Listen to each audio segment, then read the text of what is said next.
अस्सलाम वालेकुम दोस्तों की हाल चाल है। उम्मीद करते हैं जी सारे ठीक होंगे। मैं मोहम्मद जमशेद सादक, तुसीं देख रहे हो साडा यूट्यूब चैनल जमशेद चौधरी। तो असीं आए हुए हाँ विआह वाले घर काम ते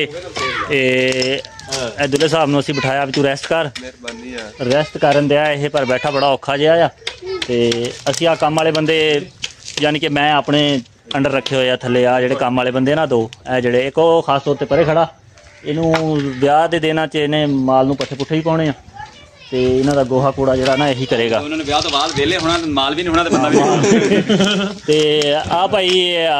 जिहड़ा तंबूआं दे विच नहीं लगदा हुंदा एक की कहंदे हुंदे आ ओ कनोपी जही दे विच बांस लगदा हुंदा ए भाई नूं उत्थे खड़ा करना ए सब तो उच्चा ना उत्थे खड़ा होएगा। नहीं बांस भी फड़ेगा नाल पक्खी भी चलेगा, नाल पक्खी भी चलेगा। जेहड़े ओ रोटी रूटी खाण वाले होणगे जां जिद्दां भी बरात जानी है ना बंदा भी आएगा शादी ते ओ बंदा उस बंदे नूं पैसे दे के जाएगा क्योंकि मेहनत कर रहा होना खड़ा। हां हां एक हाथ इदा कीता होना एक हाथ इदा कीता होना नहीं फिर अल्हम्दुलिल्लाह साडा कद भी ठीक है माशाअल्लाह असीं भी खड़े हो सकते हैं। फिर जे पैसे वाली गल तां है पैसे सारा काम करना पैंदा भाई पैर ना बढ़ा ली ओ हेलो कहंदे जे तां विआह होवे ना उहनूं बंदे तरह बहना चाहिदा ते तू थल्ले आ जा तेरी मेहरबानी है। कदी रेड़ी ते चढ़ जांदा कदी रेड़ी थल्ले आ जांदा कदी चढ़ के सारे दुनिया हां कदी कंध ते चढ़ जांदा कोई बंदे वाले काम कर हैं कोई गल नहीं यार चलो ओथे खुली च विआह तेरी फिक्र करिए फिर साफ हो जाएगा। कटर ला यार तो किस पासों यार कटर केड़ा भी दे ओए ओ जेड़ा छांगने वाला हुंदा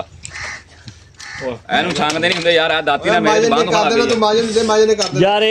तुसी देखो आ देखो आ देख ए जेड़ी है ना वैसे आ सादा साफ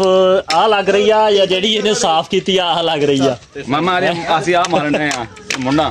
ते मैनूं तां लगदा ये वैसे ही सही है ते लेकिन ये ना आज तो खत्म आज 40 मार के होएगा ओ अल्लाह बंदे ये जोड़ी तू सारी बेड़ा कर करी जाना भाई ने जो कपड़ा लगेगा साफ हो जानी फड़ यार। हां चल ए फड़ के इनु साफ कर चंगी तरह धो इन्हां नूं हां तकिया वाडे ते हां फड़ा ओए की करदे आ ओए